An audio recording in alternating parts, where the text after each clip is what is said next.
यह कहानी साउथ के एक राजा की है जिसके 3 बेटे थे। तीनों राजकुमारों में बराबर की बुद्धि रहे।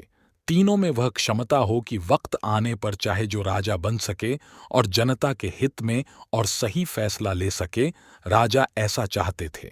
इसलिए एक दिन राजा साहब ने अपने राजकुमारों की परीक्षा लेने की योजना बनाई। राजा ने अपने एक मंत्री से तीनों राजकुमारों को दरबार में बुलाने के लिए कहा। तीनों राजकुमारों को दरबार में बुलाया गया। राजा ने उन्हें टास्क समझाया। राजा ने कहा, आप तीनों राजकुमारों को बारी बारी से 4-4 महीने के अंतराल पर एक पेड़ को ढूंढने के लिए जाना है। वह पेड़ हमारे राज्य में नहीं है। आपको उस पेड़ को ढूंढने के लिए दूसरे राज्यों में जाना है और वह पेड़ ढूंढ करके हमें बताना है कि वह कैसा दिखता है। तीनों राजकुमारों ने राजा की आज्ञा का पालन करते हुए पूछा, पिताजी, ये तो बताइए कि पेड़ कौन सा ढूंढना है। राजा ने कहा, आपको नाशपाती का पेड़ ढूंढना है। और याद रहे, आप तीनों एक बार नहीं बल्कि 4-4 महीने के अंतराल पर जाना है। सबसे पहले बारी बड़े राजकुमार की थी। सबसे बड़े राजकुमार नाशपाती के पेड़ को ढूंढने के लिए निकल गए। उनको पास के ही राज्य में वह पेड़ मिल गया। वह पेड़ को देखकर वापस अपने राज्य आ गए। दरबार में आकर उन्होंने पिताजी से कहा कि अगर आप आज्ञा दें तो मैं बता सकता हूं कि वह पेड़ कैसा दिखता है। राजा ने कहा, नहीं, अभी इंतजार करो। 4 महीने बीत गए। अब बारी दूसरे राजकुमार की थी। दूसरे राजकुमार को भी उस पेड़ को ढूंढने के लिए भेजा गया। उनको भी जल्दी ही वह पेड़ मिल गया। वह पेड़ को ढूंढकर वापस अपने राज्य आ गया। इसी प्रकार अगले 4 महीने के बाद तीसरे और सबसे छोटे राजकुमार को भी पेड़ ढूंढने के लिए भेजा गया। जब तीनों राजकुमार पेड़ ढूंढकर वापस आ गए, तब एक बार फिर तीनों राजकुमारों को दरबार में बुलाया गया। दरबार लगा हुआ था। सारे मंत्री वहां बैठे थे। राजा ने अपने बेटों से पूछा कि अब आप तीनों बारी बारी से बताओ कि वह पेड़ आपको कैसा दिखा। सबसे बड़े राजकुमार ने सबसे पहले बताना शुरू किया। राजकुमार ने कहा, पिताजी, मुझे वह पेड़ हमारे पास के ही राज्य में मिल गया था। लोगों ने भी बताया कि यही नाशपाती का पेड़ है, लेकिन आपने क्यों भेजा? वह तो सूखा और टेढ़ा मेढ़ा था, उस पर फल भी नहीं लगे हुए थे, अर्थात वह किसी काम का नहीं था। मुझे समझ नहीं आया कि आप नाशपाती का पेड़ देखने के लिए मुझे क्यों भेज दिया। वह यह बोल ही रहा था, तभी दूसरे राजकुमार ने भी बोलना शुरू कर दिया। उसने कहा, भैया, आप कैसी बातें कर रहे हैं? जो नाशपाती का पेड़ पिताजी मैंने देखा है, उस पर हरी भरी पत्तियां थीं, देखने में बहुत सुंदर था। लेकिन एक कमी यह थी कि उस पर फल नहीं लगे थे।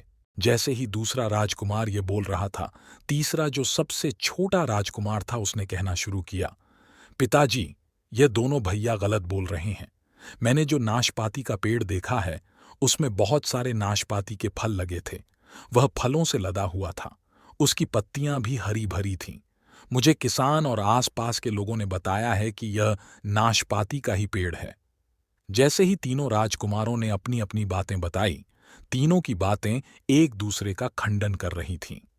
दरबार में जितने मंत्री थे, वह यह सब देख रहे थे और सोच रहे थे कि महाराजा क्या कर रहे हैं। अपने ही बेटों में लड़ाई करवाना चाह रहे हैं। तभी राजा अपने सिंहासन से खड़े हुए और बोले, आप तीनों राजकुमारों को झगड़ने की जरूरत नहीं है। आप तीनों ने बिल्कुल सही पेड़ को देखा है। क्योंकि आप तीनों 4-4 महीने के अंतराल में गए, इसलिए आप तीनों ने एक ही पेड़ को अलग अलग अवतार में देखा है। आपको बहस करने की जरूरत नहीं है। तीनों राजकुमार चुप हो गए।